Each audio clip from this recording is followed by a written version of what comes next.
Assalamualaikum warahmatullahi wabarakatuh. Bagaimana kabarnya anak-anak ibu hari ini? Kali ini kita lanjutkan materi pelajaran kita. Kali ini kita masuk bab baru, yaitu mengenai korespondensi. Nah, kali ini kita akan mempelajari KD 3.13, yaitu mengenai mengidentifikasi informasi surat pribadi dan surat dinas. Perhatikan ya penjelasan berikut ini. Baiklah anak-anak ibu, sekarang kita bahas dulu pengertian surat. Surat adalah sarana komunikasi untuk menyampaikan informasi tertulis oleh suatu pihak kepada pihak lain dengan tujuan memberitahukan maksud pesan dari si pengirim. Baiklah, sekarang fungsi surat yang pertama yaitu sebagai alat komunikasi, kedua sebagai wakil penulis, ketiga sebagai alat bukti historis, empat sebagai pedoman kerja, kelima sebagai alat pengingat, enam sebagai alat bukti tertulis, tujuh sebagai alat untuk memperpendek jarak dan penghemat tenaga.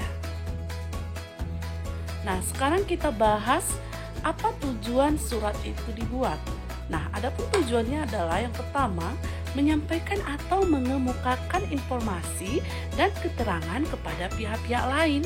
Kemudian yang kedua, yaitu memperoleh dan mengambil informasi, keterangan, tanggapan, dan balasan yang dikemukakan.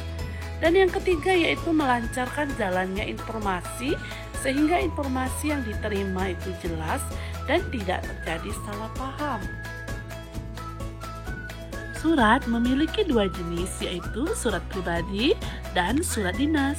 Jenis surat itu yang pertama ada surat pribadi, yaitu surat berbentuk komunikasi tulis atau surat menyurat yang dilakukan oleh seseorang kepada orang lain sebagai pribadi, bukan sebagai wakil atau urusan yang berkaitan dengan kelembagaan, kedinasan, dan resmi. Baiklah anak-anak ibu, sekarang kita bahas ciri-ciri surat.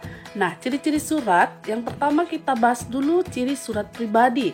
Di antaranya yaitu 1. Tidak menggunakan kop surat, 2. Tidak ada nomor surat, 3. Salam pembuka dan penutup bervariasi, 4. Penggunaan bahasa bebas sesuai keinginan penulis, kelima format surat bebas. Baiklah anak-anak ibu, sekarang kita bahas unsur-unsur surat pribadi. Unsur-unsurnya yang pertama ada alamat dan tanggal surat. Contoh, Malang 29 November 2015. Yang kedua, salam pembuka surat, contohnya salam kangen. Yang ketiga, kalimat pembuka paragraf, contoh apa kabar Ain. Yang keempat, isi surat, contoh Ain, setelah kamu pindah ke Samarinda, kami dengar kamu bersekolah di sekolah bertaraf internasional. Bagaimana rasanya sekolah di sana? Liburan semester ini aku dan keluarga bermaksud berkunjung ke rumah pamanku di Samarinda. Aku akan sangat senang jika dapat bertemu denganmu. Kirimkan alamatmu kepadaku ya. Kemudian yang kelima, penutup surat, contoh sekian dulu, semoga kamu dapat membalas surat ini. Aku tunggu balasanmu.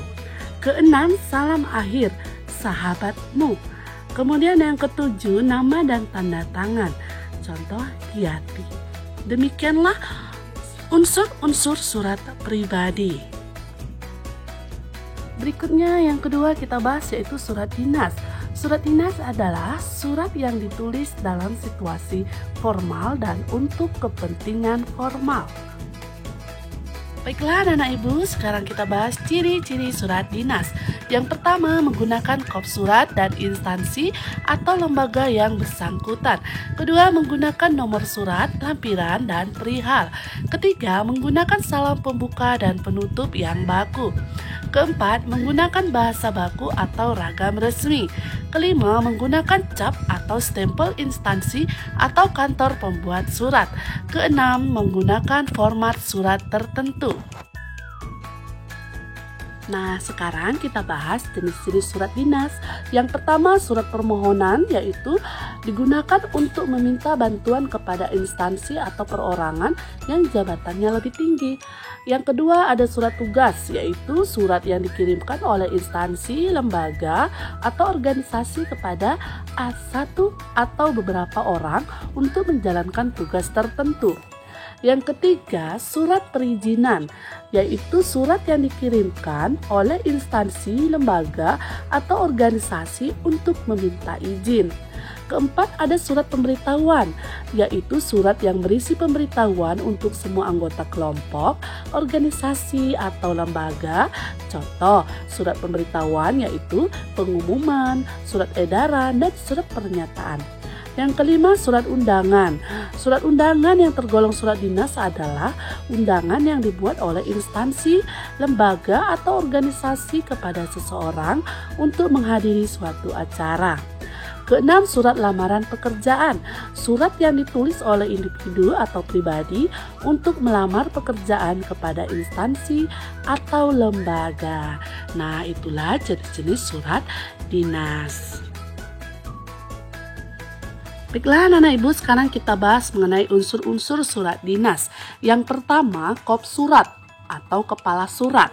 Contohnya, Panitia Persami Klub Sains Biologi OSIS SMP Budi Luhur, Jakarta Pusat. Yang kedua, nomor surat. Contoh, nomor 05-K-PKSB. Yang ketiga, tanggal surat. Contohnya 9 Mei 2015. Keempat, lampiran. Lampiran 1 berkas. Kelima, perihal, yaitu permohonan izin. Keenam, alamat surat. Contohnya yang terhormat Kepala Kuarcap Jakarta Pusat di Jakarta. Ketujuh, salam pembuka. Contohnya dengan hormat. Kedelapan, paragraf pembuka. Contoh, dalam upaya untuk lebih mengenal kawasan lingkungan pantai dan membantu kegiatan pelestarian lingkungan, Klub Sains Biologi OSIS SMP Mutiara 1 bermaksud mengadakan kegiatan perkemahan Sabtu dan Minggu di kawasan Pantai Marunda pada tanggal 4-5 Juni 2015. Nah, ini adalah bagian paragraf pembuka surat. Kemudian yang ke-9 adalah isi surat. Contohnya, kegiatan utama Persami adalah pencatatan dan pendokumentasian tumbuhan dan hewan yang hidup di kawasan tersebut secara terbatas. Untuk itu kami mohon bantuan Bapak untuk dapat meminjamkan 3 tenda besar kepada kami. Kami mematuhi semua persyaratan yang ditentukan pihak Kuarcap dalam hal peminjaman tenda. Sebagai bahan pertimbangan, kami lampirkan proposal kegiatan. Kemudian yang ke-10 adalah paragraf penutup. Contohnya, atas perhatian dan dikabulkannya permohonan ini, kami mengucapkan banyak terima kasih. Yang ke-11 adalah bagian salam penutup surat. Contohnya, hormat kami. Yang ke-12 yaitu nama dan tanda tangan pihak yang memperkuat surat. Contohnya, mengetahui kepala sekolah. Kemudian yang ke-13 yaitu nama dan tanda tangan pengirim surat. Contohnya, Sophia Nazila. Nah, itu adalah bagian unsur-unsur surat dinas. Berikut ini adalah penjelasan dari unsur-unsur surat dinas. Kop surat berisi nama lembaga atau instansi, nomor berisi urutan keluarnya surat, lampiran berisi tambahan dokumen atau lembaran kertas lain atau dapat diisi dengan tanda strip jika tidak memiliki lampiran. Perihal berisi isi pokok surat. Tempat dan tanggal surat berisi tempat dan tanggal pembuatan surat itu sendiri. Isi surat berisi sesuatu hal yang ingin disampaikan. Salam pembuka berguna untuk memperlihatkan rasa hormat dan sikap sopan santun pembuatnya. Alamat surat berisi alamat surat yang ditujukan. Penutup berisi harapan dan ucapan terima kasih. Salam penutup berisi ungkapan rasa penulis surat. Nama dan tanda tangan berisi nama lengkap, gelar jika ada, dan tanda tangan penulis. Nah, itulah tadi penjelasan dari unsur-unsur surat dinas. Jadi, perbedaan surat pribadi dan surat dinas. Nah, kalau surat pribadi, isi suratnya berisi keperluan pribadi. Sedangkan kalau surat dinas, isi suratnya berhubungan dengan instansi, lembaga, atau organisasi.